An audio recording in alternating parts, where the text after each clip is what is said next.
अऊज़ु बिल्लाहि मिनश शैतानिर रजीम। बिस्मिल्लाहिर रहमानिर रहीम। अल्हम्दुलिल्लाहि रब्बिल आलमीन। वल आक़िबतु लिल मुमिनीन वन्नारु लिल मुल्हिदीन। वस्सलातु वस्सलामु अला सय्यिदिना व नबिय्यिना व हबीबि इलाहिना व तबीबि नुफूसिना बिल क़ासिम मुस्तफ़ा मुहम्मद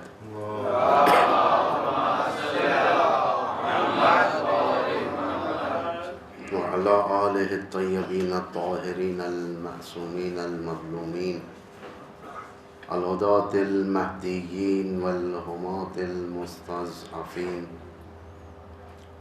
ला सियमा बग़ियतिल्लाह फ़िल अर्दीन व लअनतुल्लाह अला अअदाइहिम मिनल आन इला यौमिद्दीन। अम्मा बअदु फ़क़द क़ालल्लाह तबारक व तआला बिस्मिल्लाहिर रहमानिर रहीम।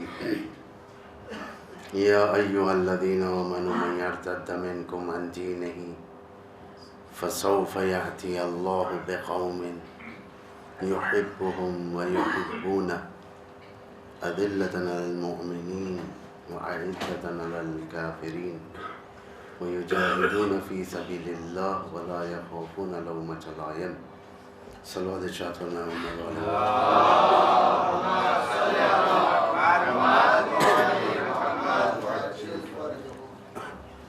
साहिबान ईमान,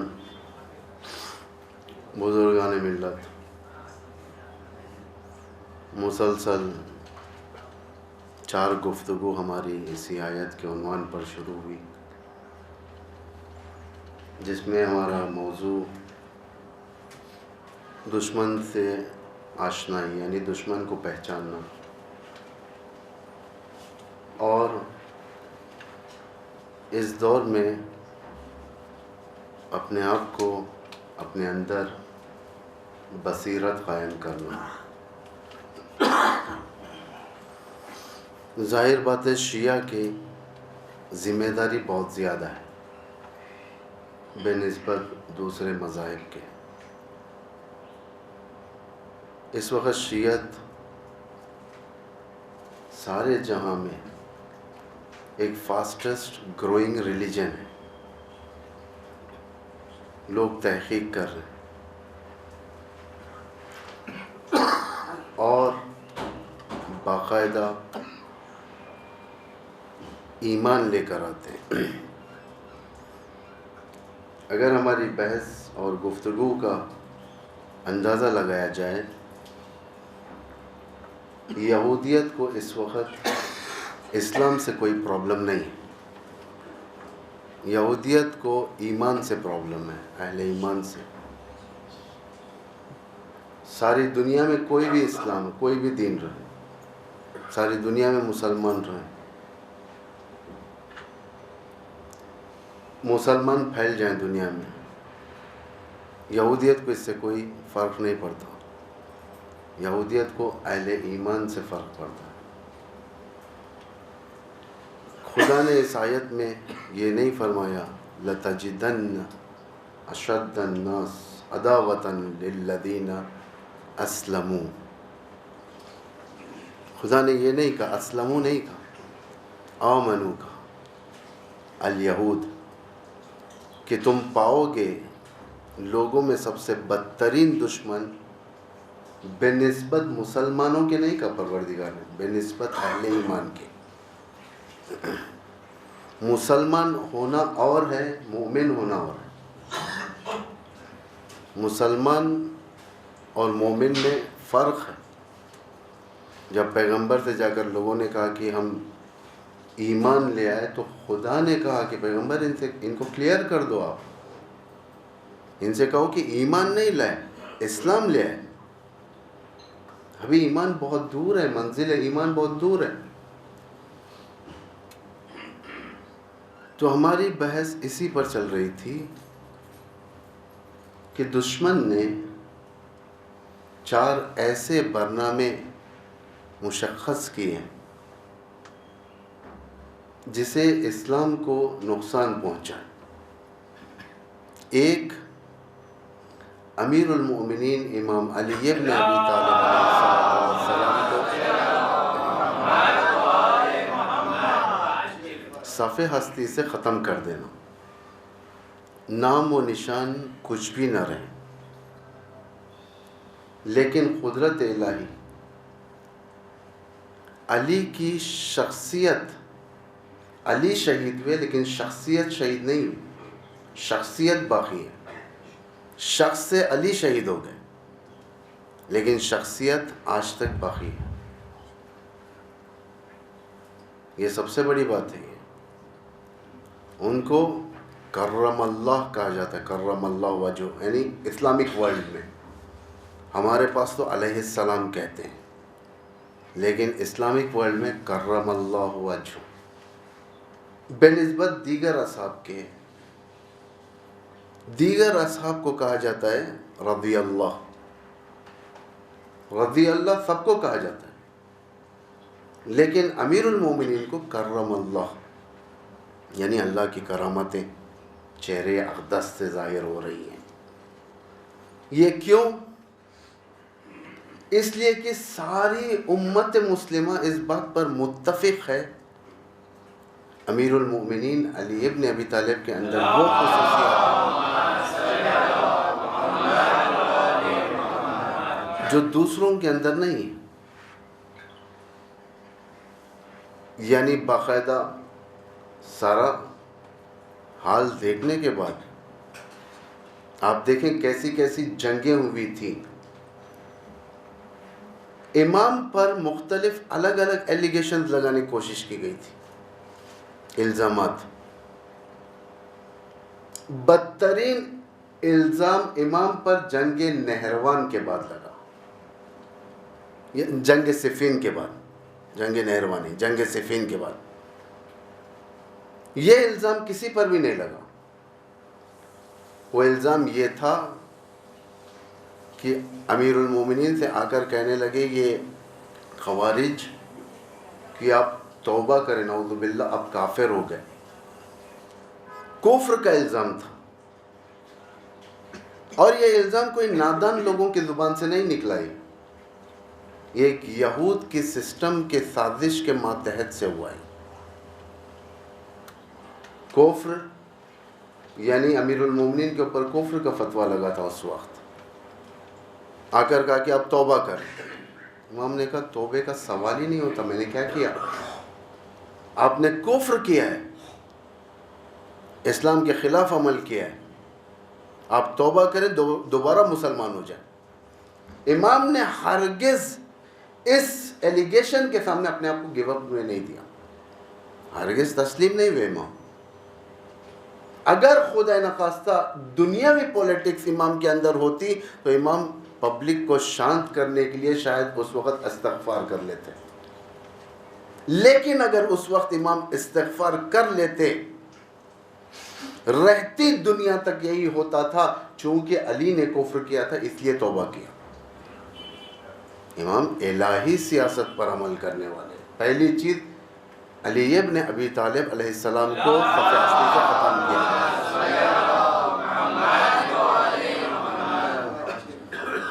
दूसरी चीज़ कुरान को हस्फ किया जाए, कुरान को ख़त्म किया जाए, तहरीफ किया जाए, जो कल हम कामिलन तो नहीं बयान हो सकता क्योंकि इसके लिए काफ़ी वक्त चाहिए इन सब चीज़ों के लिए, लेकिन ब्रीफ बयान हो चुका है।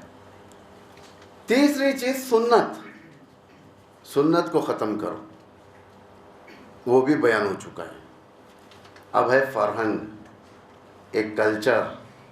लेकिन उससे पहले कि मैं इस बहस को आपके सामने बयान करूं, दो तीन जुमले कल जो मैंने तकरीर किया था उसमें बयान किया था कि दो ऐसी चीज़ों पर काम हुआ है, मसलन खुदाई रास्ते से हटाना और फहशा में मुब्तला करना।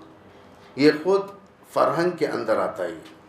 खुदाई रास्ते से हटाना, जो जंगें पहले होती थी अल्लाह के लिए, वो एक जनरेशन भी नहीं हुआ था कि लोग पलट गए दुनियादारी की तरफ।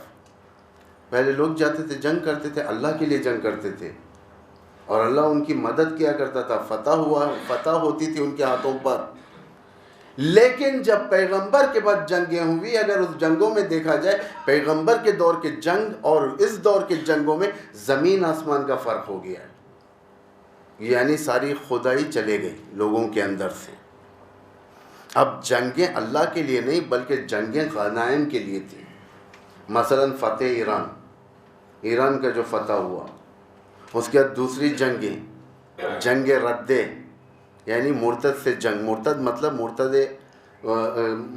मुर्तद जुज़ी। मसलन उस दौर में पैगंबर के बाद पैगंबर के दौर में बाहर के इलाक़ों से ज़कात वग़ैरह आया करते थे, तो बाद में लोगों ने रोक दिया। ये नहीं कि ज़कात को डिनाई कर दिया, ज़कात के बारे में कहा कि हम मदीने की हुकूमत को अब ज़कात नहीं देंगे, इसलिए कि ये पॉलिटिकल बहस है, ये तारीख़ी बहस है, खिलाफत की बहस भी बीच में है, इसलिए लोगों ने रोक दिया था।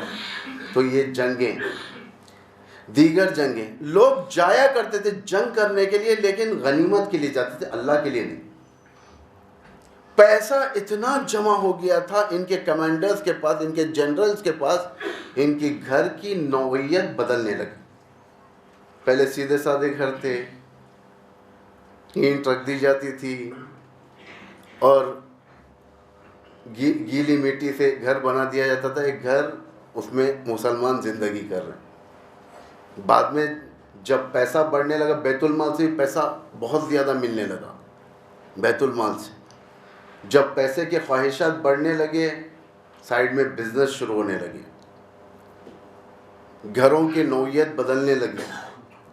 मिसाल के तौर पर जब पैसा ज़्यादा आता है तो घर में क्या तब्दीलियाँ आती है, भाई फ्लोरिंग अच्छी हो, ऐसी कारपेट बिछाई जाए, इस कारपेट के मुताबिक के पर्दे लगाए जाए खिड़की पर, ऐसा रंग लगाया जाए।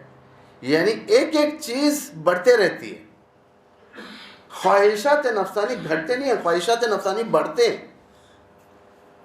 जितना इंसान इस कदम की तरफ, इस दुनिया की तरफ कदम रखेगा, उतना गहराई में जाकर उस दलदल में फंसते रहेगा। असहाब रसूल का हाल यही हुआ था।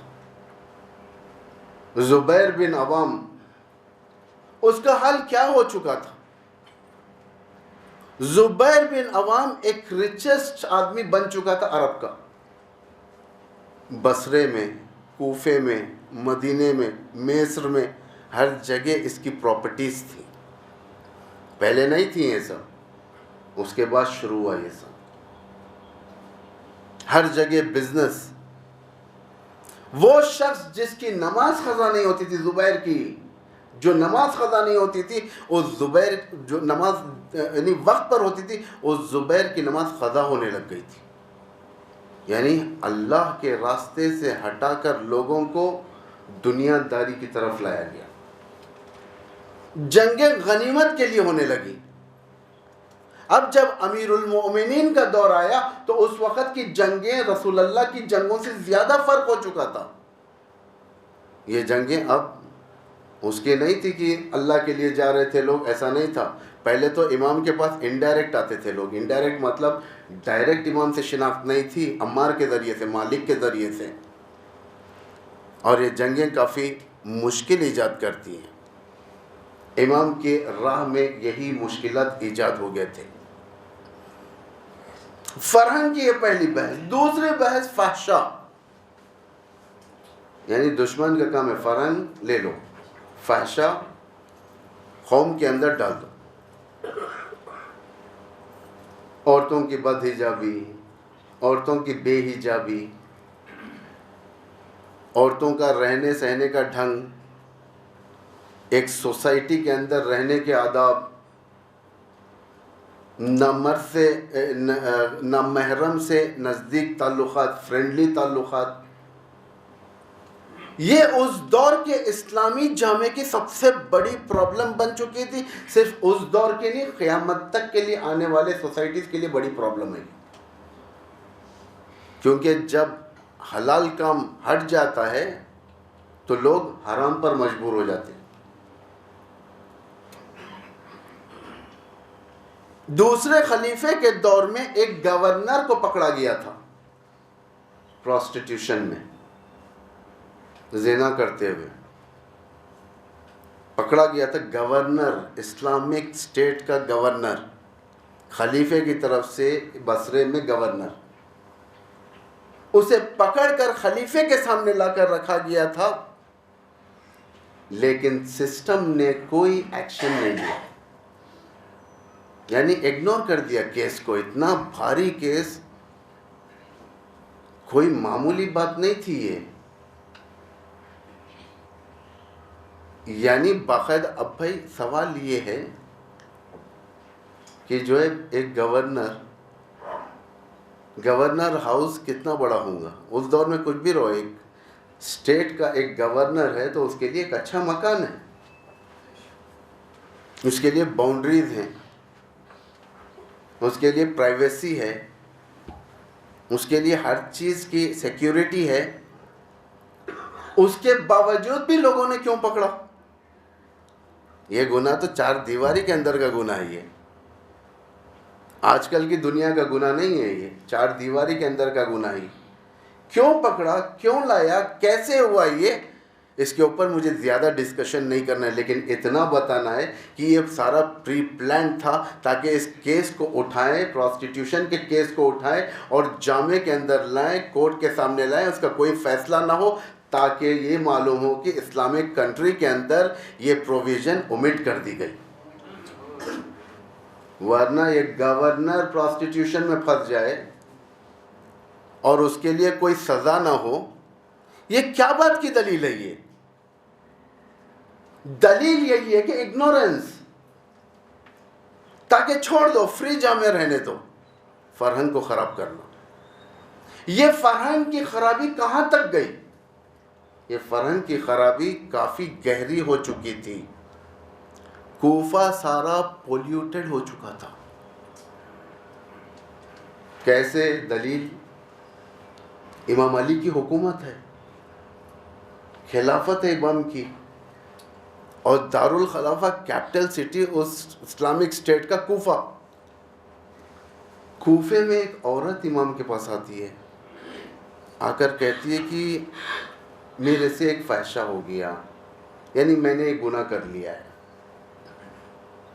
इमाम ने पहली मर्तबा सुना, सुनने के बाद फरमाया कि चली जा तू, शायद ख्वाब, यानी इमाम ने ताबीर किया, तोजी की, चला दिया।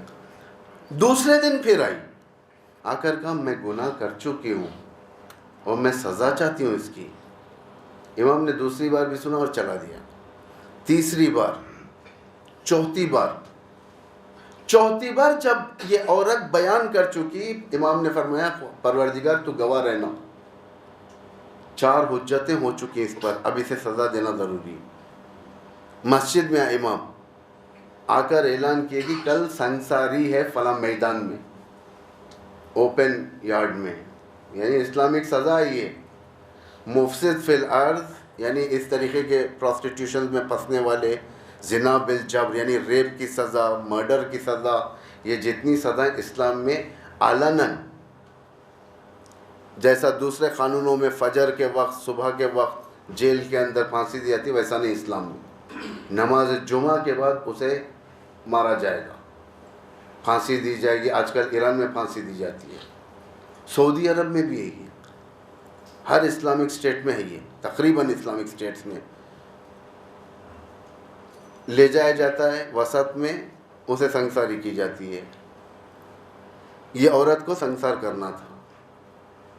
इमाम ने ऐलान किया कि कल जुमे के बाद फला मैदान में सब आ जाओ, सारे कूफे को फरमा रहे इमाम, लेकिन एक शर्त के साथ हो, सब चेहरे पर निकाब डाल कर, यानी सिर्फ आंखें दिखे, किसी का चेहरा ना दिखे, सब आ जाओ। सारे कूफे के लोग पत्थर लेकर हाथों में आ गए संसार करने के लिए उस औरत को। उस संसारी के सरमनी से पहले इमाम ने ऐलान किया, अगर किसी का गुनाह इस जैसा है या किसी पर इस जैसी हद वाजिब है, वो संसारी न करें, वो वापस चले जाए। रिवायत बताती है जितने लोग आए थे सब वापस चले गए, सिवाय अली और हसनैन अलैहिस्सलाम के।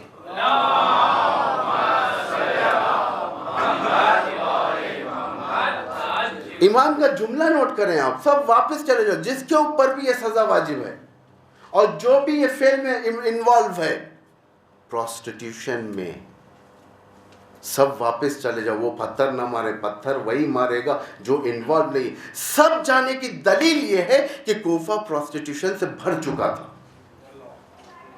इस्लामी हुकूमत ये कोई मामूली हुकूमत नहीं है। पैगंबर के ज़माने में वो मदीना, जो कि मदीना फ्री था हयाई के मसले में, ये मदीना उसके बाद इस तरीक़े से बिगड़ा कि बिलाद इस्लामी के अंदर ये हरकत जारी हो गई, तहरीम मुता। इमाम ने फरमाया कि अफसोस उस शख्स पर जिसने तहरीम मुता किया था, अगर न किया होता आज शकी के अलावा कोई जिना न करता। इस कॉन्सेप्ट को, ये कॉन्सेप्ट के ऊपर मुझे डिस्कस नहीं करना है, इसलिए कि ये कॉन्सेप्ट एक प्योर इस्लामिक और प्योर इंसानियत का कॉन्सेप्ट है, ये मुते का मसला। लेकिन हमारी बहस वहाँ यहाँ पर नहीं है। दुश्मन के हरकत के ऊपर हमें निगाह करना है। यहाँ पर उस दौर में इतना प्योर कल्चर था कि लोग बाकायदा रिश्ता पैगंबर के पास लाते थे, पैगंबर खुद लड़का ढूंढा करते थे, ना ज़्यादा फॉर्मेलिटीज़। बड़े बड़े होटल्स बुक करने की ज़रूरत नहीं थी उस दौर में रिसेप्शन के लिए। बड़ा बड़ा जहेज़, हर चीज़ से फ्री, ऐसा निकाह प्योर, कम महर, अच्छी ज़िंदगी, होम लोन बाकायदा जवान को दिया जाता था ताकि तुम एक घर लो पहले, ताकि शादी करने के लिए। ब्लैक एंड वाइट में कोई फ़र्क नहीं है। पैगंबर खुद रिश्ते लगवाते हैं, लोग खुद रिश्ते देते हैं लोगों को। यानी इतना प्योर जामे था वो। एक हबशी था, काला, आधी रात। बाज़ हबशी होते हैं, तौहीन नहीं है ये, मिसाल के तौर पर, बाज़ हबशी होते हैं जो मगरिब का कलर होते हैं, बाज़ आधी रात का कलर। एक काला हबशी वहाँ पर आया था, असहाब सोफ़ा में से था ये, वहीं पर रहा करता था, चबूतरे पर पैगंबर के उस मस्जिद के ज़िंदगी करना। एक मरतबा पैगंबर ने देखा कि काफ़ी जवान है, यकीनन इसे शादी की ज़रूरत है। क्या कर क्या तुम शादी करना चाहते? आप लोग थोड़ा अंदर आ जाएं, आने वालों को जगह आ जाए, थोड़ा अंदर आ।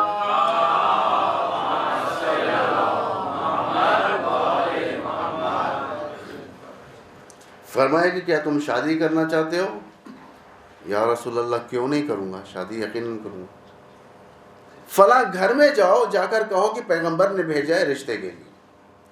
जब उस घर को गया तो थोड़ी देर रुक गया, क्या सही एड्रेस है नहीं है। उस दौर में बड़ा बंगला था वो, और रिच फैमिली, और ये गरीब हबशे से आया हुआ। बहरहाल हिम्मत किया, अंदर गया, लोग बैठे हुए थे। उसने कहा कि अकेले में बात करूं या सबके बीच में? कहा कि सबके बीच में, पैगंबर का फरमान सबके बीच में। कहा कि पैगंबर ने मुझे भेजा आपकी बेटी से शादी करने के लिए। फ़ौरन चेहरे का रंग उतर गया, ये सियाह पोस्त और मेरी बेटी से शादी। बाहर निकालना चाहा। बेटी ने कहा कि पैगंबर का अगर फरमान है, जाओ ज़रा क्लियर तो कर लो, उसके बाद देखा जाएगा। वैसे ही हुआ, आया मस्जिद में क्लियर किया, पैगंबर ने फरमाया, उसे नसीहत की, शादी हो गई। एक फ्री माहौल था। दुश्मन ने इस माहौल को करप्ट किया, बेहयाई को फ्री किया, हया को ख़त्म कर दिया। बेहयाई ख़राब चीज़ है ये। आज एक लड़का माँ बाप से शादी के बारे में बोलने शर्माता है, लेकिन गर्लफ्रेंड से मिलाने के लिए शर्माता नहीं। महरम रिश्तेदारी की हिफाजत, एक यूं कहा जाए कि बिल्कुल ज़्यादातर जामे में हिफाजत नहीं है। आज महरम न महरम सब एक इक्वल, एक ही प्लेटफॉर्म पर, शादियों में मखलूत लोगों, औरतें मर्दें सब शेक हैंड्स करना, ये जामे को फसाद की तरफ खींच देता है। और जामे वही जामे बर्बाद होता है जिस जामे के अंदर फसाद जिनसी जाहिर हो जाए, ख़त्म हो जाता है वो जामे। आज यूरोप का कल्चर ख़त्म, औरत का स्टेटस उन्होंने गिरा दिया था। नमाज जुमे के खुतबे में मैंने कहा था, उन बातों को मुझसे दरख्वास्त भी की गई थी कि उस बारे में थोड़ा दोबारा मजलिस में बयान करें, औरत के स्टेटस के बारे में। औरत के स्टेटस को हमने इतना नीचे किया कि इस औरत को सिर्फ एक नौकरानी के हद तक बना दिया। क्या कहा जाता है? औरत नाक़िसुल अक़्ल। और नऊज़ुबिल्लाह इस हदीस को झूठी निस्बत दी जाती है अमीरुल मोमिनीन से। ये नाक़िसुल अक़्ल, औरत नाक़िसुल अक़्ल, जबकि औरत का मर्तबा इस्लाम में मर्द के इक्वल है। अब शेयर में इक्वल नहीं है, मीरास में इक्वल नहीं है, दूसरी जगहों पर इक्वल नहीं है, उसके अहकाम अलग हैं, उसे अलग समझने की ज़रूरत है। लेकिन कुरान ने एक इक्वल स्टेटस दिया औरत और मर्द का। जिस वक़्त कुरान नाजिल हुआ था उस वक़्त फ़लसफ़ा यूनान काफ़ी ओज पर था, और वहाँ औरत के स्टेटस को गिराया जाता था। औरत के स्टेटस को कुरान उस ज़माने में नाजिल हो रहा है जब औरत के स्टेटस को नीचे की तरफ लाया जा रहा था। आज भी यूरोप के मुफक्किरीन के नज़दीक औरत एक टूल है मर्द के लिए। इस्लाम नहीं कहता औरत टूल है। कुरान में कहा है? आदम से कहा, आदम तुम और तुम्हारी ज़ौजा जाकर रहो, जन्नत में रहो। ज़ौजा से मुराद वाइफ, लेकिन कुरान की ज़ुबान में ज़ौजा से मुराद वाइफ नहीं है, एक पैर है, जोड़ा। वरना आदम का नाम है ना हव्वा का नाम है। आदम और हव्वा नाम नहीं है वो। आदम और हव्वा एक जोड़ा है जो परवरदिगार ने बनाया इक्वल स्टेटस पे, और कुरान में डिक्लेयर किया हमने एक मर्द एक औरत यानी एक पैर ज़ौज को बनाया ताकि औरत का स्टेटस बताएं। और कुरान ने उसी आयत में डिक्लेयर किया हमारे नज़दीक अगर अहमियत है तो साहिब तक़वा की अहमियत है, हर एक की अहमियत नहीं है। साहिब तक़वा, रिच पुअर, ये सैयद, ये ख़ान, ये फ़लाँ मज़हब का, ये फ़लाँ मज़हब का, ये फ़लाँ फिर ऐसा नहीं है। जिसके पास तक़वा है वो साहिब इकराम है अल्लाह के नज़दीक। शहज़ादी कौनैन की अगर ज़िंदगी देखी जाए, शहज़ादी कौनैन के दोष पर एक बड़ी मसूलियत दी जा रही है पैगंबर की तरफ से। क्या है मसूलियत? फ़दक दी जा रही है। फ़दक एक मसूलियत है ये,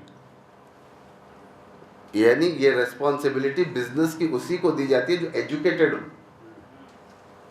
हर कोई बाप जो बिजनेस खड़ा करता है अपने बच्चों को देना चाहता है। कोई बाप अहमक नहीं है जो बच्चों को घर में बिठाकर ऐसे ज़िंदगी गुजार कर बड़ा होने के बाद अनपढ़ बच्चे को कोई प्रॉपर्टी दे दे बिजनेस के लिए।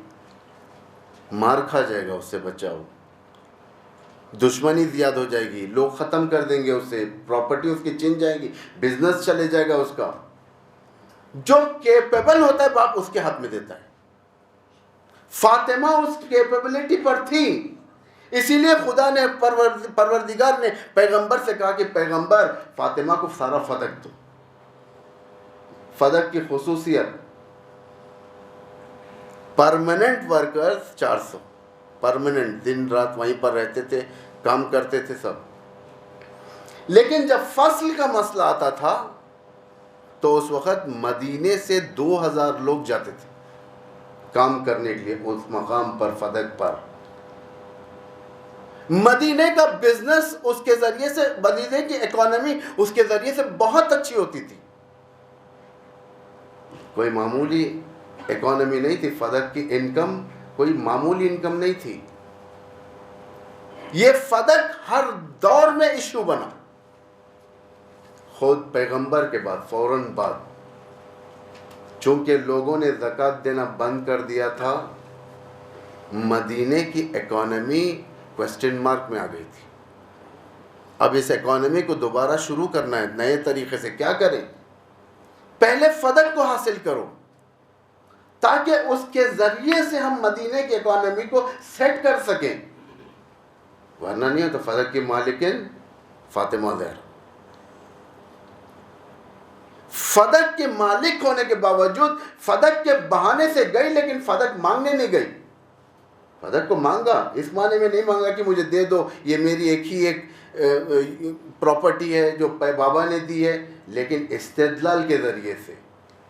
जानती थी कि नहीं मिलने वाली, लेकिन उसके बावजूद भी जाकर इत्माम हुज्जत किया शहजादी ने। जिस प्रॉपर्टी के ज़रिए से अहलुल बैत खिदमत खल्क़ किया करते थे, सेल्फ यूज़ के लिए नहीं था वो, एक वसी प्रॉपर्टी। कैसे नहीं, फातिमा ज़हरा केपेबल हो, क्योंकि बिजनेस वुमेन की बेटी भी थी। कौन? जनाब खदीजतुल कुबरा। जाहिर बात है माँ के आसार तो आएंगे। औरत के स्टेटस को हमने नीचे किया, इस्लाम ने नहीं किया। इस्लाम ने बाकायदा हुकूक दी। फिलसुफ अफलातून, ये अभी क्लियर पिक्चर नहीं है हमारे पास भी इनकी। इन्होंने कहा कि औरत मरने के बाद लजन हो जाती है। लजन यानी गंदी मिट्टी से बनने वाली एक चीज़, और औरत एक टूल है मर्द के लिए। इस तरीके की बातें, यानी वो डिवीज़न जो यहूद कर रही है इंसानियत के बारे में। यहूद ने क्या किया इंसानियत के बारे में? या तो हम लोग हैं, या हमारे दोस्त हैं, या हमारे दुश्मन रहने का हक नहीं है। उसी तरीके से इसमें भी इन्होंने डिवीज़न किया था औरत के मामले में। इस्लाम ने आके काउंटर किया इस नज़रिए को। सबसे ज़्यादा विमेन राइट्स देने वाला इस्लाम है। यूरोप ने जो नारे लगाए थे, वेस्ट ने जो, अमेरिका ने जो नारे लगाए थे कि इस्लाम में विमेन राइट्स नहीं है, एक औरत को आज़ादी नहीं। आज़ादी से क्या मुराद लिया भाई? आज़ादी कई चीज़ों में। आज़ादी स्पीच में है, आज़ादी कलम में है, आज़ादी काम करने में है, हर चीज़ में है। आज़ादी से मुराद ये थोड़ी है कि औरत अपना हिजाब निकाल दे और जैसा चाहे घूमे। शहीद मुतारिफ फरमाते हैं, अगर यही कल्चर है, नंगापन कल्चर है, हमसे ज़्यादा कल्चरलाइज जानवर है कि वो तो कुछ भी पहनते ही नहीं है। यानी हमसे ज़्यादा कल्चर उनके पास है। इस कल्चर को ख़त्म करने के लिए दुश्मन ने ये स्टेप्स उठाए ताकि औरत फहशा में पड़ जाए। हत्ता रिवायत में है कि कूफे में औरतें घर के अलावा बाहर भी दोस्त रखा करते थे। क्यों? एक क्रिटिकल स्टेज था, अमीरुल मोमिनीन के लिए एक चैलेंज था। यहाँ पर लॉसेस हुए थे, यकीनन लॉसेस हुए थे। लॉस किस लिए हुआ था? जंगों की वजह से। जमल, सिफीन, नहरवान। सिफीन के लोग कई शोहदा इमाम ने दिए। तो जाहिर बात है औरतें बेवाएँ बहुत थीं, लेकिन जो कॉन्सेप्ट मूता का था वो ख़त्म हो चुका था। इसलिए औरतें हुदूद से बाहर जाने लगी। यही मसाइल बड़े यजीद के दौर तक आया। यजीद के दौर का आलम ये था, यजीद किसी मिशन पर गया हुआ था, बाप की तरफ से खैमे में बैठा हुआ था, नाचने वालियाँ नाच रही थीं, अजान का वक्त था। यजीद ने कहा कि तुम्हारी घुंघरुओं की आवाज़ों को इतना तेज़ कर दो कि मेरे कान में अजान की आवाज़ ना जाए। इस्लाम इस मकाम तक पहुंच चुका था दिलो, यानी इस्लाम दम तोड़ रहा था। इमाम हुसैन का क़याम कोई मामूली क़याम नहीं है। इस्लाम 60 साल की उम्र में ख़त्म होने वाला था। यहूद जिस तरीके से मसीहियत को ख़त्म कर चुका था, रोज़े अव्वल भेजकर बाकायदा सीरिया के अंदर हौज़ा था, वहाँ भेजा, अपने आदमी को, एजेंट को भेजा। भेजने के बाद तबलीग शुरू किया, वहाँ पर लोगों के सामने तौबा किया। तौबा कर कर कहा कि मैं ईसा का दुश्मन था, गलती किया। अब ईसा मेरे ख्वाब में आए, ख्वाब में आकर कहने लगे कि अब हिदायत के रास्ते पर आ जाओ। मैं आ गया हिदायत के रास्ते पर। क्रिश्चियनिटी के पास जो नज़रिया था एंटी यहूदिज़म का, इसको ख़त्म कर कर प्रो जूडिज़म का एक नज़रिया कायम कर दिया। धीरे धीरे धीरे से सारी क्रिश्चियनिटी ख़त्म हो गई। क्रिश्चियनिटी उस वक़्त की रस्मी मज़हब थी इस्लाम की, इस्लाम था उस दौर का। बग़ैर कोई ज़्यादा दिक्कत के इस मज़हब को ख़त्म कर दिया। उसी तरीके से यहाँ पे चाह तहरीफ़ात, इन्हराफात, कौम के अंदर हराम को हलाल, हलाल को हराम, इमाम हुसैन को क़ियाम करना था, लोगों ने कहा कि आप क्यों जा रहे हैं, आप छोड़ दें, आप अभी वक्त नहीं है। इमाम फरमाते हैं पहले दुश्मन को पहचानो, अगर ये इस्लाम तुम्हारे नज़दीक है, ऐसे इस्लाम पर दूर से सलाम। ये सब इमाम के जुमले हैं। ये अपना निकलना खुद इमाम क्लियर करते हैं कि मैं क्यों निकल रहा हूँ, ताकि मेरे जद की उम्मत की इस्लाह। चौथे इमाम का दौरा है, चौथे इमाम कई चीज़ों से रूबरू हैं, कई फ्रंट्स के ऊपर काम कर रहे इमाम। ये फरहंग बना रहे इमाम। फरहंग मर चुका था, मैंने कहा था कल या परसों की तकरीर में मैंने कहा था, एक गुलकार थी, गाने वाली औरत, मदीने में उसकी इज्जत ज़्यादा थी, आले रसूल की इज्जत नहीं थी। मक्के से जब आई तो बड़े स्टैंडर्ड का वेलकम हुआ उसका, लेकिन इमाम को सलाम करने वाले तक नहीं थे। ऐसे माहौल में इमाम करबला के बाद 4 ऐसे काम अंजाम देते हैं। एक, खुद रोना।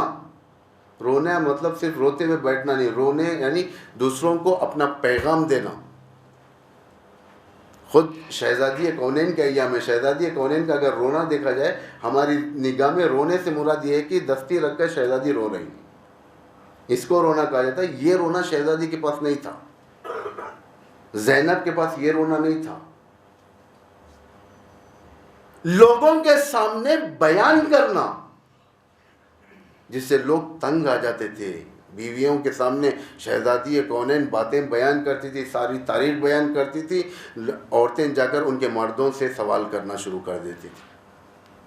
लोग मजबूरन आकर कहते थे या अली या फातिमा से कहो, आपके ज़ौजा से कहो कि या दिन में रोएं या रात में रोएं। बाहर जाएं, बैतुल हुज़्न बकी में, वहाँ दरख्त को काट दिया ताकि लोग जमा ना हो। ये पैगाम देना कहते हैं इसे। जिस तरीके से फातिमा ने दिया, जिस तरीके से फातिमा की बेटी सानिया ज़हरा ने दिया। शाम एक दुश्मन तरीन इलाका था। जिस शाम में जनाब ज़ैनब दाखिल हो रही है, उसी शाम में जो सदक़े फेंके जाते थे, आग फेंकी जाती थी ऊपर काफिले के। जब ये काफिला दोबारा शाम से बाहर निकल रहा है तो लोग रोकर विदा कर रहे थे। यानी सारी स्ट्रैटेजी पलट दी जनाब ज़ैनब ने, बयानात के ज़रिए से, खुतबों के ज़रिए से। आप खुतबे उठा के देखें, शहज़ादी के खुतबे कूफे में एक अलग मॉडल के हैं और शाम में एक अलग मॉडल के हैं। शाम में पहचान, कूफे में तो क्रिटिसाइज़ किया है, चापलूस कनीज की सिफत रखने वालों, गंदे कीचड़ के ऊपर हरी घास उगने वाली घास की तरह हो तुम लोग, यानी इस तरीके से क्रिटिसाइज किया। लेकिन शाम में ऐसा नहीं, पहचान, इंट्रोडक्शन। चौथे इमाम के खुतबे देखें आप, जो पहचानते मुझे पहचानते, जो नहीं पहचानते सुनो मैं फला इब्ने फला हूँ। इंट्रोडक्शन, इसलिए कि शाम टोटली इनसे जुदा कर दिया गया था। डे 1 से शाम आले उमैया के हाथों में पड़ चुका था, जो यहूद के बॉर्डर पे था, ताकि उनको एक महाज चाहिए था। अगर अमीरुल मोमिनीन की शख्सियत ना होती, दारुल खलाफा कूफा नहीं बल्कि शाम में तब्दील होने वाला था, ताकि यहूद वहाँ से नज़दीक से कंट्रोल करें। ये तारीख़ बड़ी लोगों के दिलों को चुभा लेने वाली तारीख़ है। ये इमाम ऐसे नहीं, जैसा इमामों के बारे में कहा जाता है कि इमाम बैठे रहते थे घर में, मस्जिद जाते थे, आते थे, सिर्फ रोते थे। ऐसा नहीं है। इमामों का पहला फरीज़ा ये है कि वो दीन को बचाएं। बाज़ ने सवाल किया कि मैंने जो कुरान के बारे में कहा था, ये यहाँ की बात नहीं है, दूसरी जगह भी जब मैं पढ़ा था, बाज़ ने सवाल किया, कुरान तो इमाम लेकर चले गए, असल कुरान इमाम लेकर चले गए, असल कुरान इमाम ज़माना के पास है, इमाम कुरान क्यों लेकर जाएगा? इमाम तो हाफिज़ कुरान है, मुहाफिज़ कुरान है, इमाम क्यों कुरान लेकर चले जाएगा? अगर लेकर चले जाएगा फिर हुज्जत तमाम, हम पर कुरान की ज़रूरत ही नहीं है हमको। इमाम कुरान लेकर नहीं जाता, कुरान ज़रूरी है इस्लाह के लिए। इसी तरीके से कोई इमाम खामोश नहीं बैठा था अपने अदवार में, हर कोई अंदर से काम कर रहा था, इस्लाम साजी कर रहे थे। मुसलमान थे, इस्लाम था लेकिन मुसलमान न थे, मुसलमान थे लेकिन मोमिन न थे, कलील तादाद। चौथे इमाम के दौर में मोमिनीन यानी एक ग्रेड वाले शिया 4 या 5 या बहुत से बहुत 5। जैसे इमाम हर एक से राबिता नहीं कायम कर सकता। इमाम से मुलाकात के लिए, इमाम से गुफ्तगू के लिए वो मेयार का तकवा और वो मेयार का इल्म ज़रूरी है। इमाम वो नहीं है जो ख्वाबों में आकर कह दे कि ये करो, फलां करो, फलां करो। इमाम से मुलाकात के लिए तकवा चाहिए, इमाम से मुलाकात के लिए पाकदामनी चाहिए। अगर इमाम जामे में कुछ काम करे उसके लिए लोग चाहिए, कॉन्फिडेंशियल लोग। ये कम थे बहुत। इमाम ने बाज लोगों को अंदरूनी तौर पर बनी उमैया के सिस्टम में दाखिल करवाया। चौथे इमाम ने करवाया इस काम को। आप तारीख देखें, बड़ी पेचीदी तारीख है ये। इतना सिस्टमैटिक वो लोग दरबारों में दाखिल हुए कि मजबूर हो गए बनी उमैया के खलीफे कि ये पूछने लगा सुलेमान, ये पूछने लगा अपने वजीर से जो जिसे इमाम ने दाखिल करवाया कि बताओ मेरे बाद मैं किसको बनाऊं, खिलाफत किसको दूं।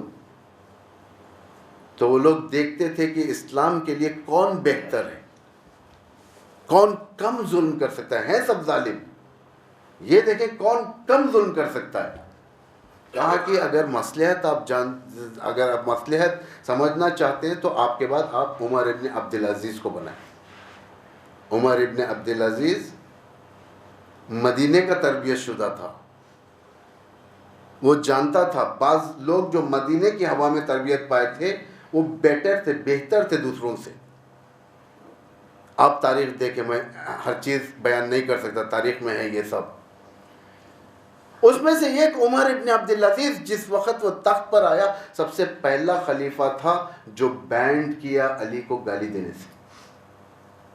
बेटर, दूसरों से बेटर। दूसरे स्टॉप नहीं कर रहे थे, गाली दिलवा रहे थे मिंबरों से। लोग जाते थे, गाली देते थे, पैसा लेते थे, घर जाते थे, चूल्हा जलाते थे। जिसके घर में गुर्बत होती थी वो जाए दरबार, अली को गाली दे, पैसा ले, अपनी गुर्बत दूर कर। मस्जिद सब्बे अली बनाई गई थी, यानी अली को गाली देने वाली मस्जिद। बनी उमैया का पहला खलीफा था जो आकर बैंड कर दिया, कहा कि नहीं आइंदा से गाली नहीं, गाली बैंड। लोगों को पहले जरा ताज्जुब हुआ, ये क्या, ये अहकाम इस्लामी हटा दे रहे हैं। लोगों को मालूम नहीं था ये सब। बाद में थोड़ा सिस्टम के अंदर, खिलाफत के अंदर थोड़े चेंजेस, मसलन मर्सिडीज गाड़ी लेकर एम्बेसडर गाड़ी देना। उस दौर में लाल बाल वाले शुतुर महंगे तरीन शुतुर हुआ करते थे, उनको लेकर मामूली शुतुर देना, मामूली घोड़े देना, इसी में चलाओ, ये एडमिनिस्ट्रेटिव में। दूसरा बाहर फदक का लौटाना, जिसे इमाम बाकिर ने फरमाया ये अमीन बनी उमैया है, यानी अमीन बनी उमैया के हद तक। इस तरीके के चेंजेस आए, रद्द बदल हुए, नशे व फराज आए इस्लाम में। अइम्मा अलैहिमुस्सलाम अपनी ड्यूटी अंजाम देते थे, सिर्फ रोते हुए नहीं बैठते थे। चौथे इमाम के बारे में जो था है रोना, ये 4 बरनामों में से एक बरनामा था रोना इमाम का। रोना सिर्फ ये नहीं कि एक जगह बैठकर इमाम रो रहे, जाना खसाबों के पास जाना, बकरा ज़िबा करते थे, तबलीग करना, दूसरों के सामने जाकर पानी के बारे में बयान करना, है ना, इफ्शागिरी करना। ये अहले बैत का एक सबसे बड़ा टूल था ये। हत्ता रसूल ने भी इफ्शागिरी की डे 1 से। अगर आप गिनना शुरू करेंगे लाइन से गिनते हुए चले जाए। पहला दावत ज़ुल अशीरा में लोगों को उठाया, लोग नहीं उठे, अली उठे, कहा कि अली तुम मेरे बाद मेरे जानशीन, मेरे वसी, मेरे वज़ीर, सब चीज़ हो। अली 10-12 साल के। लोग हंसने लगे कि ये क्या बात है, अभी कोई ऐसी हुकूमत ही नहीं है, यहाँ पर जानशीन बना दी गई है, ये एक इफ्शागरी है। लेकिन जब ख़तरे बढ़ने लगे, यहूद का नफूज़ यानी पंजा गढ़ने लगा, पैगंबर हर जगह पर यहाँ पर अली को एक्सपोज करते हैं और अली के ज़रिए से इनडायरेक्ट दुश्मन को कंडम करते हैं। ये सबसे बड़ा ट्रिक है ये, पाक और पाकिज़ा। आपको किसी के ऊपर भी नाम लेकर क्रिटिसाइज करने की ज़रूरत नहीं, इल्ज़ाम लगाने की ज़रूरत नहीं। आप हक बयान करो, बातिल खुद ब खुद ख़त्म हो जाता है। अंधेरे कमरे के अंदर जाओ, लाइट डालो, जब लाइट डालोगे खुद ब खुद अंधेरा ख़त्म हो जाएगा, नेचुरल है ये। नूर आएगा, जुल्मत ख़त्म। आप जाने के बाद कहने की ज़रूरत नहीं है, ए अंधेरा तू चले जा, मैं लाइट लाना चाह रहा हूँ। लाइट जला दो, खुद ब खुद चले जा। अल हक व ज़हक़ल बातिल, हक आ गया यानी बातिल चला गया। ये नहीं कि बातिल अब बोरिया बिस्तर बांध देगा, ऐसा नहीं है। हक आ गया, बातिल चला गया। एक हक के लिए क़ियाम कर जाओ, फिर बातिल खुद ब खुद चल जाता। बहुत सारे क़ियाम इस तरीके से, खुद इस दौर का क़ियाम है। काफ़ी नोट करने की चीज़ें ये सब। ये फिर खैबर में अमीरुल मोमिनीन को एक्सपोज करना बाकायदा पॉजिटिव मैनर में। मैं कल अलम उसी के हाथ में दूंगा जो मर्द होगा, फरारी नहीं होगा, कर्रार होगा, खुदा उससे मोहब्बत करने वाला, वो खुदा से मोहब्बत करने वाला। सारी रात लोगों के जहनों में ये औसाफ घूम रहे हैं। ये कौन है कल? ये हीरो है ये इस मैदान का, जिसके हाथ में अलम मिल जाएगा। बहुत बड़ी चीज़ है ये जंग के मैदान में अरब में सब मर्दानगी बताया करते हैं। जंग का मैदान है ये, और किसी को एक टाइटल देना ये बहुत बड़ी चीज़ है ये। दूसरे दिन अली आए, अली के हाथ में दे दिया। लोगों के जहनों में बैठ गया, अली मर्द, अली कर्रार, अली गैर फर्रार, लोगों के जहनों में बैठ गया। फिर उसके बाद जंग खंदक में, अब अलबत्ता जंग खंदक पहले थी, जब अली ने कत्ल कर दिया, रसूल ने फरमाया ज़रबत अली यौमुल खंदक अफ़ज़ल मिन इबादत सक़लैन। जैसे ही कहा, लोगों के जहनों में ये बात पड़ गई कि रसूल ने इस तरीके से कहा कि अली की एक ज़रबत सक़लैन की इबादत से भी अफजल। ये सब बैठ जाने वाली बातें। कभी कभार आप लंबी स्टोरी सुनाओ बैठ जाके, स्टोरी जहन में नहीं रहती। कभी एक जुमला सुना दो, वो एक जुमला बैठ जाता है, ज़िंदगी भर के लिए नहीं निकलता। इस तरीके के जुमलात पैगंबर बयान करते थे। ये पैगंबर प्रैक्टिकल मैदानों में बयान करते थे ये, लेकिन कहीं पर भी खुतबों में नहीं है। पैगंबर ने ख़ास तौर से कोई एक खुतबा बयान किया हो अली इब्न अबी तालिब के लिए, नहीं, इसलिए कि जानते हैं ये सब बैठेंगे नहीं जंगों में, इधर उधर स्पॉट्स के ऊपर एक एक जुमला अगर बयान कर दिया जाए, लोगों के जहनों में हमेशा बैठ जाएगा। सूरह बरात देकर भेजा, अल्लाह ने कहा नहीं, या तुम में से कोई। बुलवाया, कोई गलती तो नहीं होगी? कहा नहीं, खुदा कह रहा है मुझ में से, या मैं या मुझ में से। लोगों को मालूम हो गया कि यानी मुझ में से यानी अली रसूल के। ये सब टैक्टिक्स थे, इस्लामिक टैक्टिक्स, जो अली इब्न अबी तालिब को आगे बढ़ा रहे थे। उसी तरीके से फातिमा ज़हरा के बारे में भी, मस्जिद के बाहर सहन के सामने घर। जब भी पैगंबर मिंबर से उठते थे, जो लोग बैठे थे इतना आदी हो चुके थे लोग कह देते थे फातिमा निकल चुकी हैं घर से। यानी पैगंबर उठते थे, इतना आदी हो चुके थे लोग। ये किसके एहतराम में उठ रहे हैं पैगंबर? लोग देखते नहीं थे मुड़ के कौन आ रहा है। अगर मैं इस वक्त पढ़ता रहूँ, कोई मौलाना अंदर दाखिल हो जाए, मैं कहूँ सलाम अलैकुम, तशरीफ़ लाएँ आप, ये सलवात पढ़ें आप लोग, आप सब मुड़कर देखेंगे कौन आया कौन आया। इब्तिदा में था ये, लेकिन बाद में जब आदी हो गया, नेचुरल हो गया था, लोग जानते थे कि पैगंबर का उठना नहीं, फातिमा के लिए उठना। और उठने के बाद खामोश नहीं बैठते थे, अहादीस बयान करते थे। फातिमा मेरा एक टुकड़ा है, जो उससे मोहब्बत करेगा गोया मुझसे मोहब्बत किया, जो मुझसे मोहब्बत किया उसने अल्लाह से।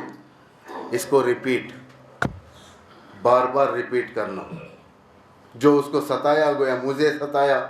फातिमा कहती है कि क्या तुम लोगों ने इस हदीसों को नहीं सुना? सबने कहा हाँ सुना, और पढ़कर भी सुनाया। ये टैक्टिक्स पैगंबर के टैक्टिक्स से पहचान करवाने के लिए। फरहंग, कोई इमाम, कोई रसूल या कोई इमाम खामोश नहीं बैठा हुआ था, चलो आराम से बैठेंगे, हमें क्या करना, नहीं, सब अपनी जगह एक्टिव थे। इसलिए गुनाह से कम नहीं अगर कोई कहे कि फ़लाँ इमाम खामोश हो गया था, फ़लाँ इमाम घर में बैठे हुए थे, फ़लाँ इमाम वहाँ पर थे। नहीं, इमाम का बाकायदा राबिता था दरबारों में, इनडायरेक्ट। अली इब्न अख्तीन प्राइम मिनिस्टर हारून रशीद के इमाम से राबिता था। इस तरीके के बहुत सारी जगहों पर इमाम के राबिते थे। इमाम के रवाबित की वजह से इस्लाम हिफाजत हुआ। इस्लाम ने अंदर लोगों को इसलिए नहीं छोड़ा कि अपनी जान महफूज हो जाए, इस्लाम महफूज हो जाए। दुश्मनों के सामने बाकायदा इमाम रेप्यूटेड हुआ करते हैं। इसीलिए इमाम, मैंने अभी कहा था, इसी मजलिस इब्तिदा में कहा था कि शख्स से अली शहीद हुए, लेकिन शख्सियत अली शहीद नहीं। आइम्मा ने शख्सियत की हिफाजत की, अपनी ज़ाती हिफाजत नहीं की, इमामत की हिफाजत की, विलायत की हिफाजत की। खुद इमाम वली होता था लेकिन ओहदे विलायत की हिफाजत करता था। ऐसा नहीं कि मैं ही वली हूँ, इस तरीके से खुद एक ओहदा विलायत का होता है। इसीलिए बाद ऐसे जुमलात आप आयतुल्लाह ख़ामेनी से मिलेंगे जो विलायत फ़क़ीह के बारे में, हुकूमत के बारे में, जो उनका पोस्ट है विलायत फ़क़ीह का पोस्ट जो है, उस पोस्ट के बारे में, यानी ख़ामेनी इसका मतलब अपनी तारीफ़ नहीं कर रहे, उस पोस्ट की तारीफ़ कर रहे हैं। मैं बेउनवान प्राइम मिनिस्टर हुक्म देता हूँ, ये खुद शख्स नहीं कह रहा है, ये पोस्ट कह रहा है। तवज्जो करें, शख्सियत की हिफाजत। अइम्मा ने शख्सियत की, कल मैंने कहा था, पहली चीज़ निज़ाम की हिफाजत वाजिब, सिस्टम की हिफाजत, इस्लाम की हिफाजत वाजिब। अगर इस्लाम के आबरू का मसला आया तो निज़ाम से ज़्यादा आबरू है इस्लाम को हिफाजत। हो सकता है मौक़तन स्टेट चले जाए हाथ से, लेकिन शीयत रह जाएगी। अइम्मा ने इत्तेफाकन यही किया, अपनी जानें चली जाए लेकिन इस्लाम रह जाए। इमाम हुसैन की कुर्बानी अपनी जान से ज़्यादा इसलिए थी कि अहकाम यानी इस्लाम रह जाए, निज़ाम रह जाए, आबरूए निज़ाम रह जाए। इसलिए कोई दुश्मन आज तक इमामों के ऊपर कोई तंज नहीं किया, वीकनेस नहीं निकाला। जिस दुश्मन के पास भी आप जाओ उसने फ़ज़ाइल बयान किए, चाहे वो मरवान हो, चाहे वो वलीद हो, चाहे वो माविया हो, चाहे उसके बाद के हुक्काम हो, कोई वीकनेस नहीं निकाला। अरे अली इब्न हुसैन के अंदर ये वीकनेस है, मोहम्मद बाक़िर के अंदर ये वीकनेस है, जाफ़र सादिक़ के अंदर ये वीकनेस है, नहीं, इत्तेफाकन उनके अंदर के तमाम हरकत के ऊपर निगाह रखते थे, वीकनेस नहीं होती थी। और ये इमामों को रेस्पेक्ट भी किया करते, जब इमाम सामने आए तो रेस्पेक्ट करते थे। जब माविया मदीने आए, इमाम हसन से मुलाकात की तमन्ना की, इमाम हसन आए तो क्या किया था, दूसरों से ज़्यादा रेस्पेक्ट किया था इमाम हसन की, इसलिए कि शख्सियत बाकी थी। अगर इमाम सिर्फ शख्स को डेवलप कर देते, इस्लाम ख़त्म होता, यानी इमामत की ज़रूरत ही नहीं थी, इसके बाद ख़त्म। इमाम अपने को डेवलप नहीं करता, इमामत को डेवलप करता है। इत्तेफाक से चौथे इमाम ने इन कामों को अंजाम दिया। ये कामें कोई मामूली काम नहीं थे जो मैं बयान किया हूँ। फिर ब्रीफ, क्योंकि इससे रब्त है ये और आखिरी मजलिस है, फिर इंशाल्लाह फिर कभी आपके खिदमत में आएंगे तो और भी बयान करेंगे। इमाम ने पहले फरहंग शिया साजी कैसे किया इमाम ने, क्योंकि उठने वाले तो नहीं थे लोग। इमाम से किसी ने आके कहा कि आप उठें, क़ियाम करें, हम आपका साथ देंगे, इतने लोग हैं आपके पास यहाँ पर। इमाम ने फरमाया ये सब आते हैं बैठते हैं मसलो मसाइल, लेकिन नासिर नहीं है ये लोग। इमाम को नासिर चाहिए, मंसूर नहीं। ये लोग अगर मैं इनको क़ियाम का हुक्म दूँ, इसमें खतरा भी नहीं है। ये इमाम, छठवें इमाम एक जगह से गुजर रहे थे, वहाँ से गुजरने के बाद किसी ने कहा कि मेरे पास 1 लाख तलवारें हैं, आपकी मदद करने के लिए 1 लाख से ज़्यादा लोग हैं, सारा बिलाद इस्लाम आपकी मदद करेगा। इमाम ने कहा कम अज़ कम, जो बाजू से एक बकरे वाला लेकर जा रहा था बकरे, इमाम ने कहा कम से कम इतने बकरों के बराबर के शिया मेरे लिए तैयार कर दो, मैं क़ियाम करूँगा। इमाम जब आगे बढ़ गए, उसने मुड़कर गिनकर देखा तो बकरे सिर्फ 17 थे। यानी इमाम चाह रहे थे 17 भी अगर आ जाएं सही के लोग, मैं क़ियाम करूँगा। इमाम अली से जब हक के बारे में कहा गया था, इमाम ने फरमाया 40 लोग मस्जिद में कल आ जाओ, बाल मुंडा कर तलवार लेकर आ जाओ, मैं इस हुकूमत के खिलाफ क़याम करूँगा। मस्जिद जब गए 4 लोग बाल मुंडा कर रहे थे, 40 नहीं आए थे, 4 ही आए थे। खिल्लत थी, नासिरों की खिल्लत थी, सब मंसूर थे, नासिर नहीं थे। इमाम ने नासिरों को मांगा हमेशा। असर आशूर इमाम हुसैन ने मंसूर नहीं नासिर को मांगा, हल मिन नासिर, है कोई जो मेरी मदद करने वाला। आज भी वो सदा गूंज रही है उस मदद की, हल मिन नासिर, हल मिन नासिर। एक आलिम दीन मर्ज तकलीद चंद साल पहले, यानी तकरीबन 60s या 50s में, उन्होंने इरादा किया कि मैं पैदल जाऊंगा नजफ से इराक़ करबला। बीवी ने कहा कि ये सामान लेते जाओ। उन्होंने सारा सामान उठाया, पानी निकाल कर रख दिया, कहा कि पानी ज़रूरत नहीं है, रास्ते में मुझे हर जगह मिल जाएगा पानी, बहुत सारे लोग जाते कोई ना कोई पिला देगा। लेकर चले, पहले टेंट के पास पहुँचे, सबील जिसे हम कहते हैं, उस सबील पर पहुँचे, देखा कि पानी ख़त्म हो चुका है। आगे गए, पानी बंद हो चुका है, यानी बंद है सबील। इसी तरीके से करबला तक गए, ख़तरा पानी न मिला और रास्ते में कोई पानी भी देने वाला नहीं था, या उनकी बदनसीबी यूँ कहा जाए कि पानी उनकी किस्मत में नहीं था।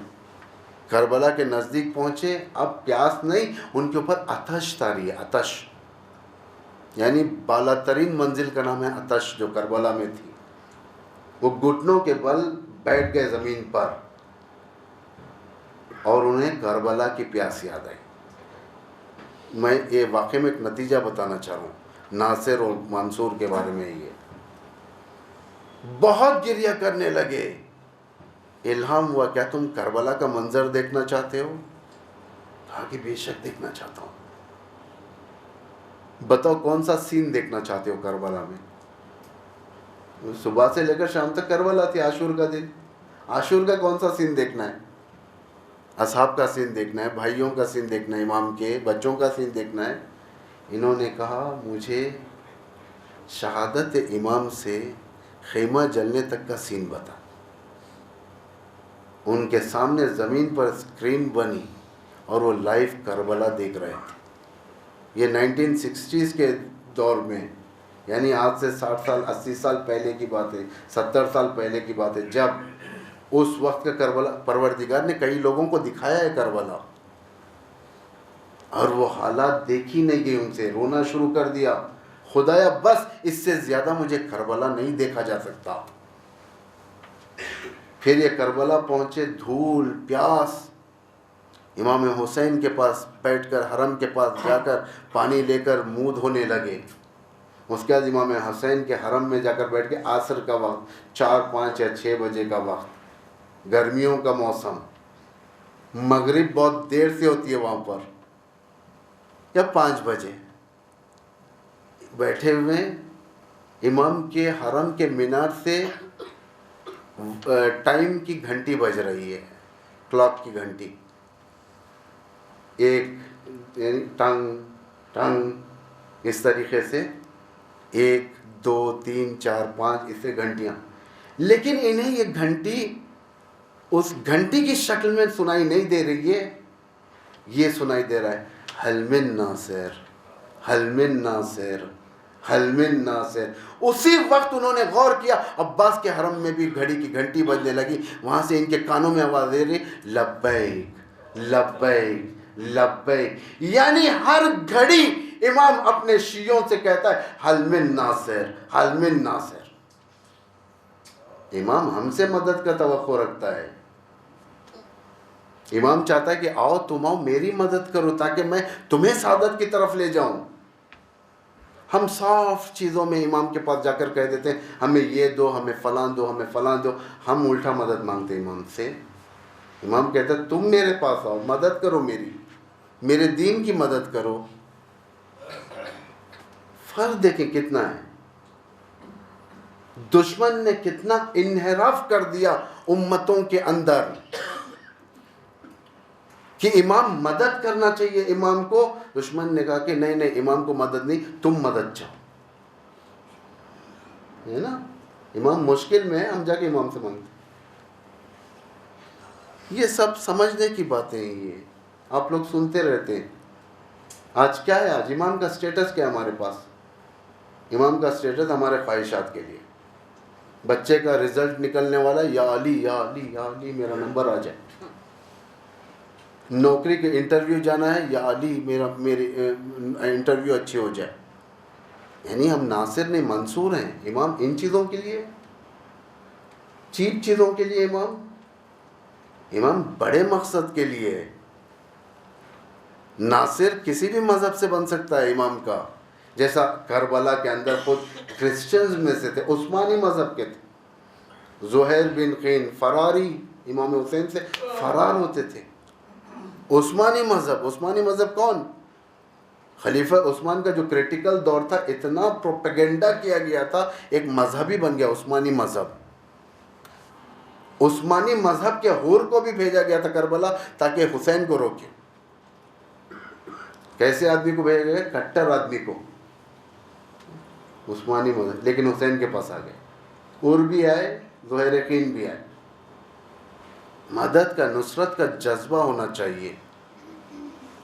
मंसूर नहीं मांगता दीन, नासिर मांगता है। इन तंसुरुल्लाह यंसुरुकुम, अगर तुम अल्लाह की मदद करोगे, फर्स्ट अल्लाह की मदद तुम करो, उसके बाद अल्लाह तुम्हारी मदद करेगा। पहले तुम इमाम की मदद करो, उसके बाद इमाम हमारी मदद करेगा। सिर्फ वन वे नहीं है कि हम सिर्फ इमाम की मदद करें और इमाम हमसे गाफिल हो जाए, या इमाम हमारी मदद करें हम इमाम से गाफिल हो जाएं। ऐसा नहीं है। बहुत सारी चीज़ों में ये करबला उसी लिबास में मसाइब की तरफ चलाया। शहजादी कौनैन के मसाइब, बहरहाल वो मसाइब जो हर रोज़ बयान थे, आज थोड़ा खुद शहजादी के लाल के मसाइब देखें। उस दीन की नुसरत करने वाला हुसैन करबला के मैदान में तन्हा, कोई मददगार नहीं। अशरिया के सामने जाकर इत्माम हुज्जत कई बार, आखिर इमाम ने फरमाया कि इनके अंदर इतना हराम भर चुका है कि इमाम की बात इन्हें समझ में नहीं आ रही है। इमाम को घेरा, किस तरीक़े से निस्बत दी गई है इमाम की शहादत की। एक परिंदे को छोटे से पंजरे में रख दिया जाए, कबूतर को, और उस छोटे से पंजरे के चारों तरफ से नोकीलेदार मेखल को चुबाया जाए उस परिंदे को, और परिंदा उस वक़्त क्या करेगा? अपना पर उठाना चाहेगा, बाहर निकलना चाहेगा, अपने आप को बचाना चाहेगा, लेकिन उसके पास कोई ऐसा मौका नहीं है कि वो अपने आप को बचा सके। बस हुसैन भी इसी तरीक़े से गौदाल शहादत में तीर व तबर हर जगह से हमले होने लगे। ज़हरा का लाल खुद को बचा ना सका, हर तरफ तीर पैबस। इमाम ज़मान अरवाहुल फ़िदा ज़ियारत नाहिया में फरमाते हैं, अश्शिम्रु जालिसुन अला सदरिक, शिम्र इमाम के सीने पर सवार था। रीशे मुबारक को खींचकर पुश्ते गर्दन से ज़िबा करना चाहा। अल्लाह अल्लाह। अगर कोई तकलीफ पहुंचती है इंसान को बदन पर, इंसान उस वक़्त क्या करता है? अपने हाथों को ले जाता है, उस तकलीफ की जगह पर पहले उस तकलीफ को दूर करता है ताकि वो तकलीफ कम हो जाए। इमाम ज़ियारत नाहिया में फरमाते हैं, जब इमाम का गला ज़िबा हो रहा था, इमाम अपने हाथों को ले जाना चाहते थे, लेकिन तीर और ज़ाफ की वजह से हाथ न गए। इमाम ने अपने हाथों को साकिन कर दिया, सर जुदा हुआ, नोके नेज़े पर बुलंद हुआ। ज़ैनब देखती रह गई, मेरे माजाया का सर नोके नेज़े पर। अस्सलामु अलैका या अबा अब्दिल्लाह, लानतुल्लाह अलल कौमिज़ ज़ालिमीन, सयअलमुल लज़ीना ज़लमू अय्या मुनक़लिबून। बारेला इस्लाम व मुस्लिमीन की हिमायत और नुसरत फरमा। जहाँ जहाँ पर भी मोमिनीन और मोमिनात हैं, उनकी जान माल इज़्ज़त आबरू की हिफाजत फरमा। बारेला दुश्मनान इस्लाम बिलखुसूस ISIS, Daesh, Boko Haram, Taliban, al Qaeda और दीगर ये ज़ालिम तंजीमें, परवरदिगार इन सब को नीस्त नाबूद फरमा। परवरदिगार उलमा आलम, मराज तक़लीद, बिलखुसूस वली अम्र मुस्लिमीन को तूल उम्र अता फरमा। मौला इमाम ज़मान अर्वाहुना लहुल फ़िदा के ज़हूर में ताजील फरमा। अस्सलामु अलैकुम व रहमतुल्लाह।